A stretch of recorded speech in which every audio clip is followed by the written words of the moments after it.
A continuación, Psicolife.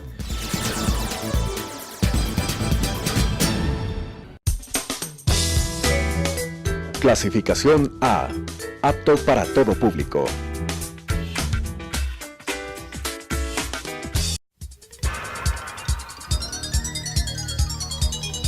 Las opiniones vertidas en este espacio por la producción y dirección del programa son de exclusiva responsabilidad de sus autores y de quienes intervienen en ellos.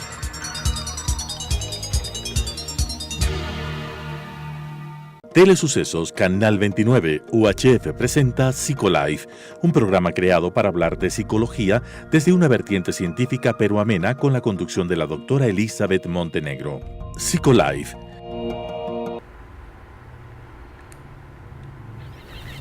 ¡Joaquín! ¿Qué? ¡Vení! ¡Ya voy!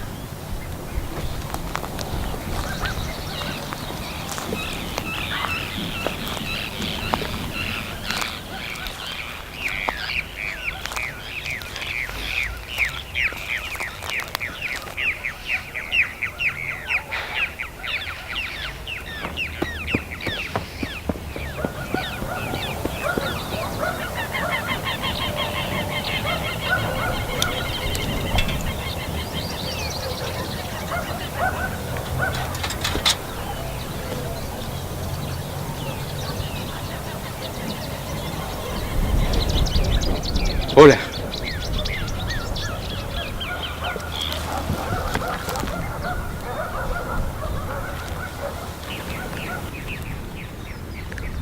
Soy yo. Papá, te estábamos buscando.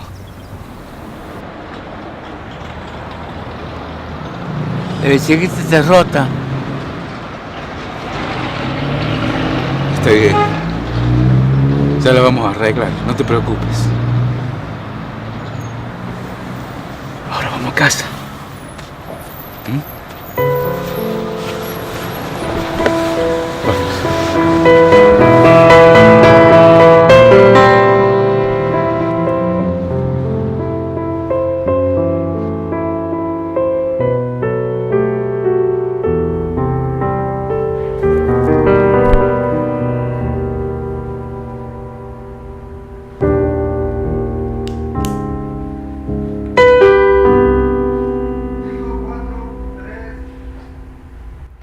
Una de cada 10 personas mayores de 65 años sufre de Alzheimer. El Alzheimer es una enfermedad crónica que afecta paulatinamente la vida de la persona y finalmente sus recuerdos.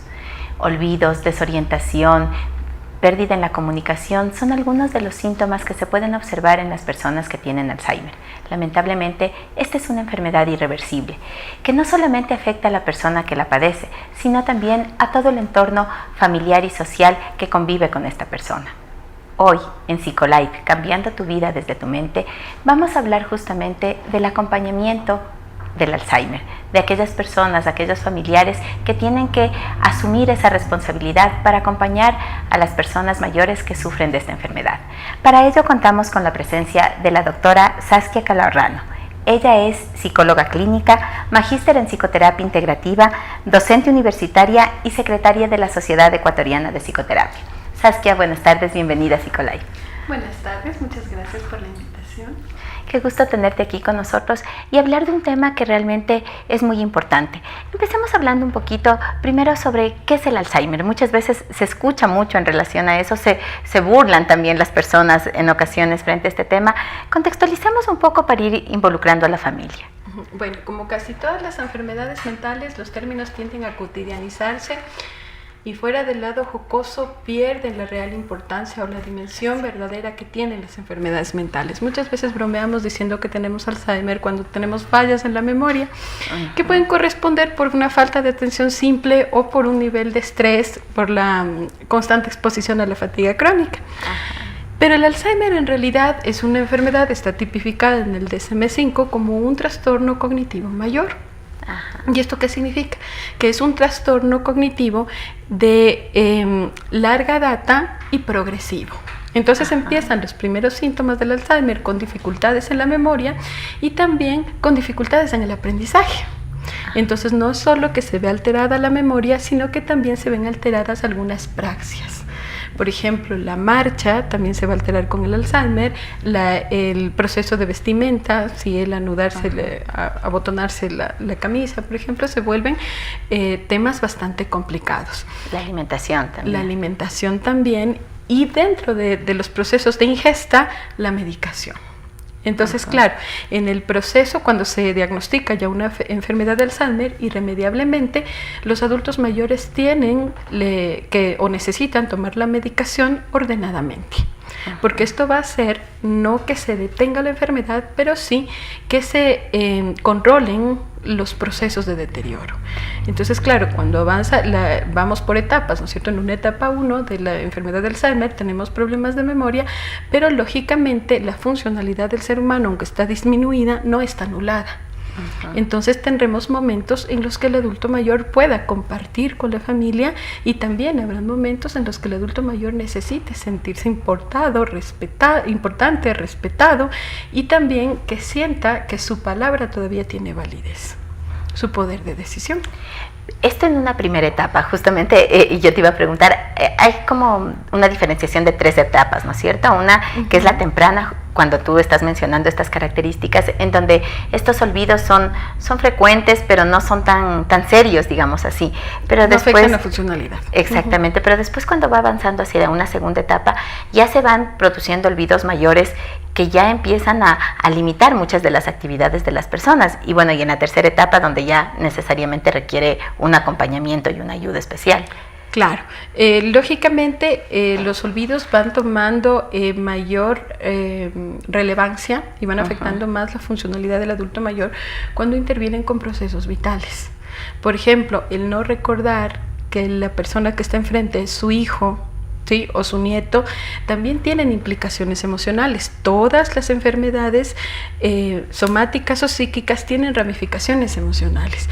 Entonces, cuando el adulto mayor con enfermedad de Alzheimer no recuerda quién está al frente, lógicamente se le hace mucho más difícil confiar en esa persona y empieza a dudar de las decisiones que esa persona toma en torno de su bienestar. ¿Sí? ¿Por qué me lleva a un lugar que no recuerdo, que puede ser el hospital o la atención con el médico de turno, con el médico tratante? ¿Por qué debo tomar esta medicación? ¿Sí? Y al no tener confianza en la persona que le está atendiendo porque no la reconoce, también empieza un proceso de desconfianza y de ideas de daño. ¿Sí? Ahora, ¿por qué esta enfermedad es más frecuente, Sas, en las personas de la tercera edad? Existe un Alzheimer que aparece tempranamente, pero es más recurrente en las personas de la tercera edad. ¿Por qué? ¿A qué se debe? Existe el Alzheimer temprano, pero empieza en la tercera edad. Porque recordemos que la tercera edad inicia desde 65 años hasta el final de la vida. Así es. El Alzheimer de inicio temprano tendrá que ver un poco antes de los 65 años, pero no muy atrás tampoco, no muy temprano. Es una enfermedad degenerativa y al ser humano, cuando nace, va acumulando entre la niñez y la adolescencia grandes cantidades de recursos físicos y psicológicos que le permitirán afrontar la adultez, la juventud, la madurez y la adultez adulta tardía. Pero ¿qué es lo que sucede? Cuando se termina la juventud, ¿sí? Como en la juventud hay un proceso de estabilización de todos los procesos, tanto físicos como cognitivos, y planteamiento de estilos de vida, en la madurez y en la adultez tardía se empieza a responder con lo que se acumuló durante la niñez y la adolescencia. Como con los recursos, las herramientas de las que se fue dotando. Claro. Y estas herramientas tienen mucho que ver con la capacidad de la resolución de problemas. Cuando se termina la madurez, ¿sí?, el adulto maduro tiende a compensar el cuerpo que envejece con recursos cognitivos. Lo que la fuerza no nos permite, la inteligencia lo alcanza. Y la experiencia también. Y la experiencia. Por eso es que son mucho más exactos y precisos en la forma de resolver los conflictos. Pero cuando llegamos a la adultez tardía, en cambio, empiezan a deteriorarse los procesos de compensación también, porque ya se van desgastando todos los recursos acumulados a lo largo de la vida. Entonces, también tenemos, por ejemplo, disminución en los órganos de los sentidos o los analizadores periféricos, como lo llamamos en psicología. Entonces, ¿qué sucede? Que la información que se toma del medio viene ya con un limitante o con un sesgo. Entonces, ¿eso qué significa? que cuando el adulto mayor recibe la información, también por la prolongación de los tiempos de reacción en la corteza cerebral, esta información no se registra con nitidez y la mente tiende a completar las historias de la experiencia con lo que le hace falta. Entonces, ¿qué sucede? Si yo no tengo información, no alcanzo a escuchar bien, ¿sí? El cerebro lo que hace es completar una historia para que tenga coherencia y se pueda responder. Si no recuerdan en el Alzheimer, en la etapa 1, por ejemplo, si no recuerdan el nombre de la persona que está al frente, pero recuerdan la voz, por ejemplo, a partir de ahí, aunque no recuerden su nombre, saben que es su hijo. O saben que es el miembro de su familia. O que es alguien conocido. Que es alguien conocido y sienten mayor confianza. Por eso es que toman en ciertas ocasiones como referente al cuidador principal. Y es precisamente esto lo que le agobia a la familia. El rol de cuidador principal es un tema sumamente delicado con los adultos mayores, porque ser cuidador principal no siempre se elige.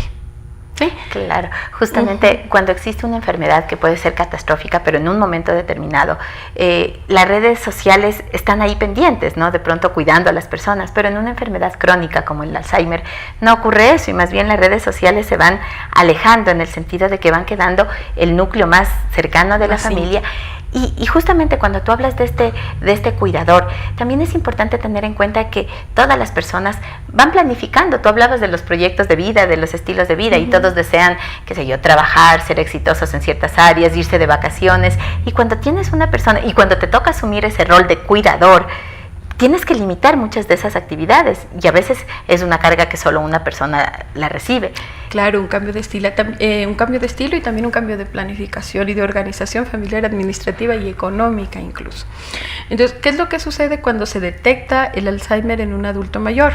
Al principio, como todas las respuestas emocionales generan mucha pasión e intensidad, tenemos a muchísimas personas al lado tratando de ayudar. Pero con el paso del tiempo, lógicamente, estas personas van dedicándose a sus vidas y queda el cuidador principal con todas las responsabilidades que tiene que ver con el cuidado del adulto mayor. Este cuidador principal, por lo general, es un hijo, la persona más cercana al adulto mayor. Pero como lo mencionábamos hace un minuto, no es que escoja ser el cuidador, es que estamos en esta nueva circunstancia.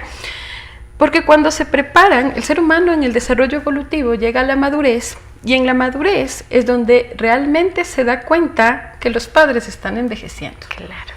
Porque antes no, cuando somos niños, los padres tienen mucho nivel de energía, de fuerza, de vitalidad, de exactitud para responder las cosas. Cuando somos adolescentes sabemos que han pasado una etapa mayor a la madurez, pero todavía siguen siendo sumamente efectivos, siguen siendo sumamente fuertes, siguen siendo modelo de exactitud, modelo de precisión. Cuando estamos en la madurez, en cambio, ¿sí? Y el adulto mayor empieza a notarse el deterioro, porque antes de muy entrada a la adultez tardía no se nota el deterioro. Por eso es que la enfermedad de Alzheimer, al ser de tipo progresivo, acelera el envejecimiento. Y tal vez también porque los hijos, al estar en la etapa de madurez, se van dando cuenta también de que ellos van perdiendo esas habilidades físicas que antes podían manejarlas sin mayor dificultad. Entonces, es el entender, ¿no es cierto? Mis padres están envejeciendo, y más aún entender que tienen una enfermedad que le va a ir deteriorando. Claro, y el sintonizarse en esta idea es realmente impactante. Porque ya la probabilidad de una separación definitiva, como sería el caso de la muerte del adulto mayor, es sumamente real. ¿Sí? Es posible. Antes la idea de que muere está muy lejana, pero ya cuando vemos que empieza a deteriorarse, y con la enfermedad, el deterioro cognitivo hace que se aceleren muchos otros procesos de envejecimiento. ¿Sí? Al tener, por ejemplo, problemas en la ingesta, el adulto mayor no recuerde si se alimentó o no se alimentó, o quiere hacerlo o no quiere hacerlo, o desconfíe de lo que le están brindando, hace, por ejemplo, que también otros procesos fisiológicos se vayan acelerando.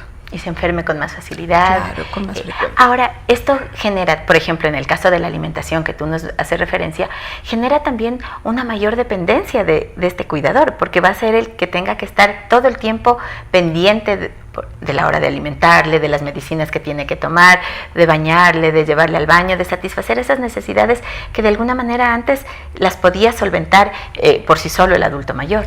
Lógicamente, y también nos vemos enfrentados a la cultura y a los prejuicios culturales que tenemos. Por ejemplo, es muy difícil en el tema de género sí, que las personas se adapten a la nueva circunstancia. Este hecho de llevarle al baño al padre o a la madre también le lleva al cuidador principal a romper muchas barreras. Porque en ocasiones nos hemos topado con cuidadores principales que dicen es que no concibo la idea de entrar al baño y de manipular las partes íntimas de mi padre, Claro. por ejemplo, o de mi madre. ¿Sí? Dependiendo de sea el caso, si son hombres o mujeres, porque lógicamente a lo largo de la vida en la cultura se han establecido límites sumamente importantes entre el cuerpo de las personas y su zona de individuación. Entonces, ¿qué es lo que sucede? Siempre se ponen límites, no se les puede ver sin ropa, por ejemplo, no se les puede ver cuando están tomando una ducha. Lógicamente los temas de privacidad en el baño, ¿sí? Son temas que se aprenden desde que nacemos, cuando controlamos los desfiles, y luego durante toda la vida se aplican como temas de privacidad personal. Pero ya cuando el adulto mayor empieza a tener esta dificultad y esta dependencia y requiere ayuda incluso en esas actividades sumamente íntimas, nos encontramos con estas barreras. Si el cuidador es o no capaz de hacerlo. Y ahí es cuando necesitamos implementar los procesos de psicoeducación con los familiares para que vean que todos están en condiciones de apoyar.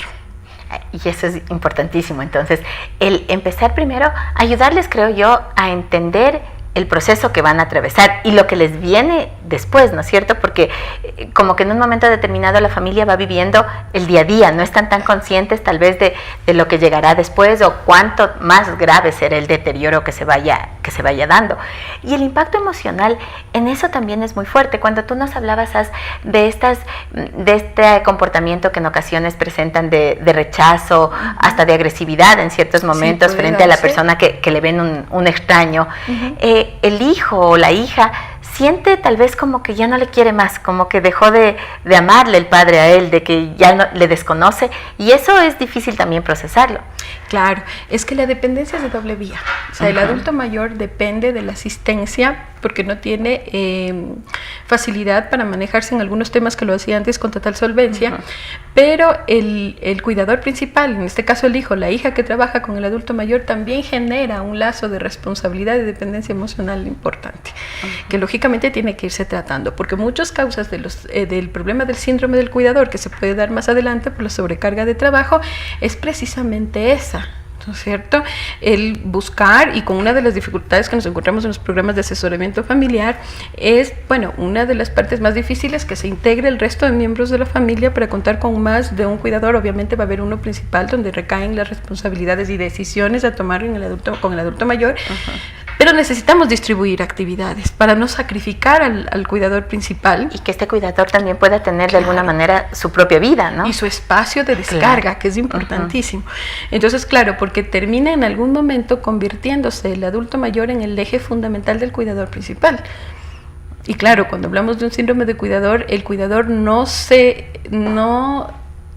visualiza lejos de su adulto mayor. Entonces llega el apoyo y está el cuidador principal al lado. Y viene también el sentimiento de culpa, ¿no? O sea, si de pronto le dicen, a ver, yo me quedo cuidándole a la persona, sal tú, ándate de paseo, sale el fin de semana, y es la culpabilidad de cómo le voy a dejar, no saben cómo manejarle, no saben darle bien la medicación y cosas de esas. Y nadie hace las cosas como hago yo, además. Y claro, el adulto mayor, como es una persona de mayor cotidianidad, lo ve con mayor frecuencia, va generando estos lazos también para sentirse seguro de alguna manera. En etapas más avanzadas del Alzheimer, en cambio, ya hay un desconocimiento total de la cotidianidad y una pérdida de conciencia de la realidad. Entonces, ahí también es importante, ¿sí?, no satanizar la institucionalización del adulto mayor. Porque si nos encontramos con como el Alzheimer es de tipo progresivo, con una etapa en la que lo podemos manejar, donde no corre riesgo ni el paciente, ni los familiares, ¿sí?, ni el entorno que está cerca, porque han sucedido muchos accidentes. El adulto mayor con enfermedad de Alzheimer abre la puerta, se va y se pierde. Sí, la familia empieza a buscarle. Veíamos un poco en el video justamente, claro, ¿no? Y entonces la familia empieza a buscarle, en algunos casos los encuentran, en otros casos no los encuentran y pasan a formar la lista de desaparecidos. Eso es muy peligroso. O si no, el adulto mayor, ¿sí?, como tenemos también, te hablaba al principio, este tema de la compensación, hay, por ejemplo, funciones básicas que conscientemente no las puede hacer. Pero claro, de pronto en un momento, aunque no tiene conciencia, pues si necesita calentar algo de agua, lo que va a hacer es prender la cocina. Y eso también genera un riesgo, porque si la prende y no se acuerda que está encendida, ¿sí?, puede quemarse, o otros miembros de la familia, como los niños, pueden correr también este riesgo. Entonces es importante, lógicamente, atenderle al adulto mayor, que esté lo más cómodo posible, en un lugar que conozca, que se sienta seguro, pero también es importante que les ayudemos a los familiares a que detecten hasta qué etapa pueden llegar. No es lo mismo que sucede en el deterioro, en la vejez, en el envejecimiento promedio. Claro. Porque el adulto mayor, por lo general, hasta casi el final de la vida, conserva todas las habilidades. Claro. Necesita apoyo, sí, necesita ayuda, pero todavía está enfrentándose a la posibilidad también de controlar emociones y de controlar expresión. Y está consciente, sobre todo. De pronto olvidará algunas cosas, pero no se produce esa pérdida total de la memoria que se da en el Alzheimer. Claro. También. No. Entonces, ¿qué es lo que sucede? Por ejemplo, en el deterioro normal por envejecimiento, el adulto mayor empieza a entrenar las habilidades que aún no se han perdido.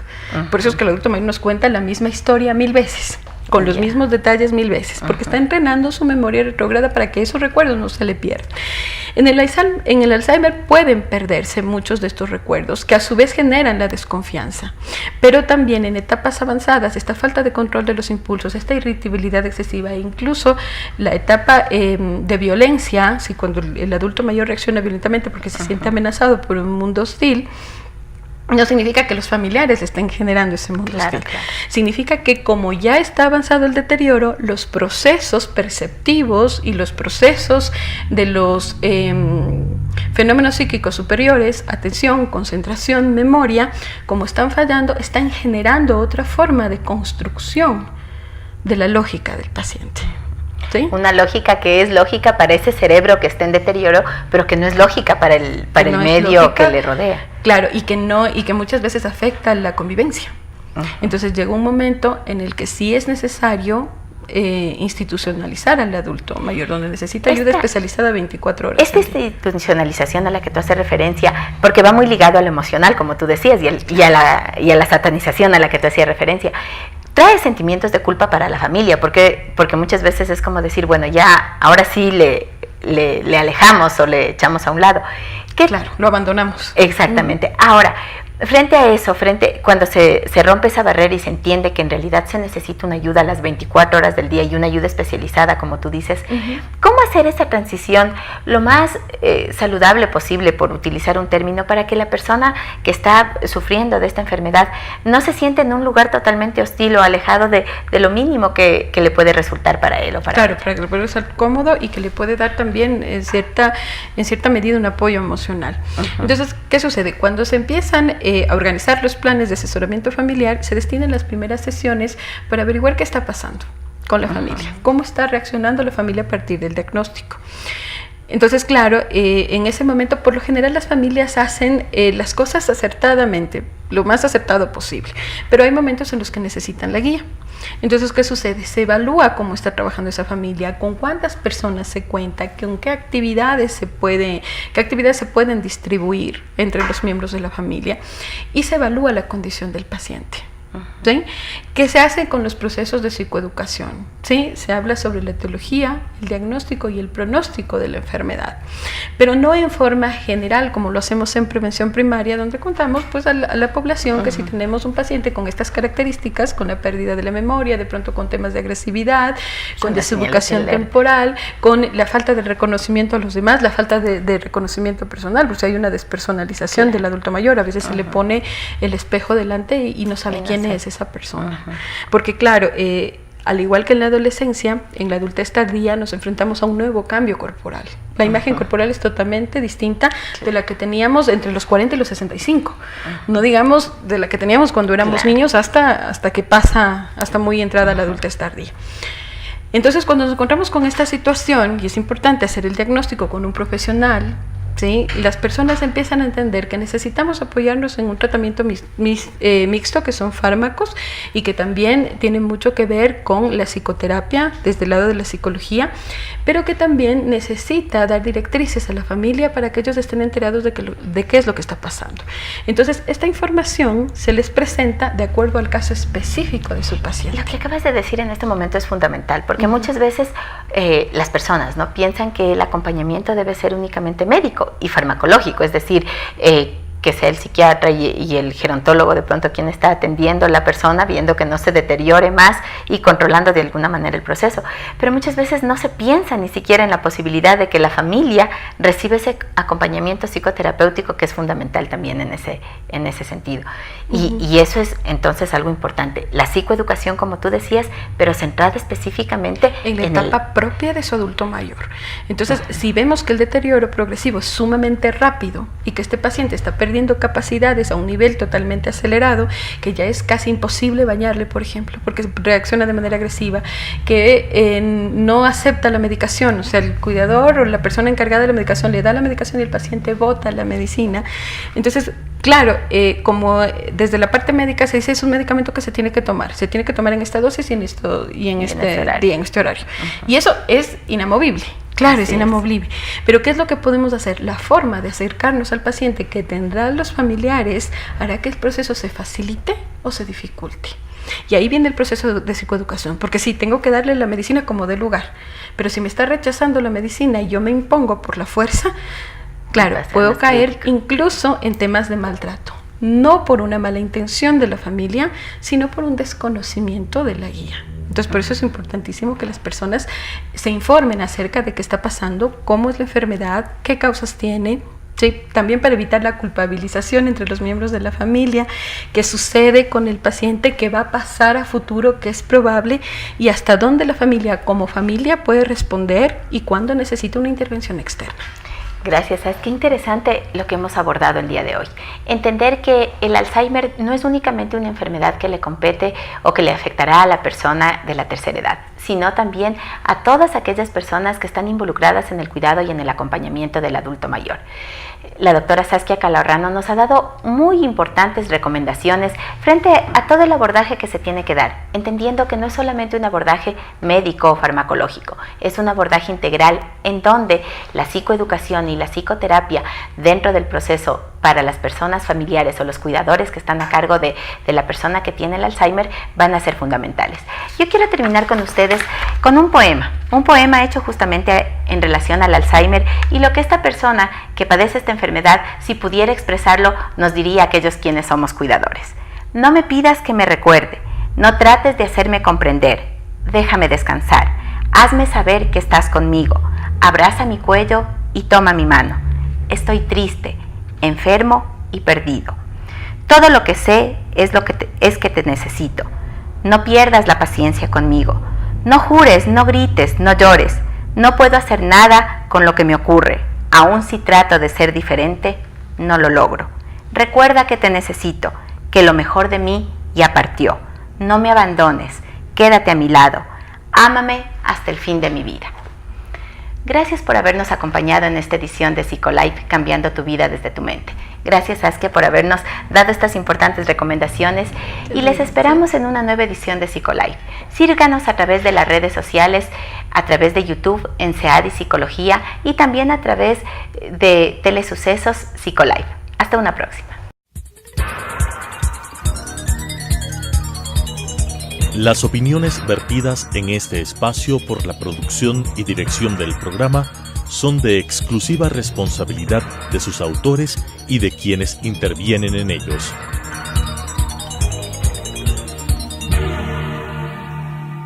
Telesucesos Canal 29 UHF presentó Psicolife, un programa creado para hablar de psicología desde una vertiente científica pero amena con la conducción de la doctora Elizabeth Montenegro. Psicolife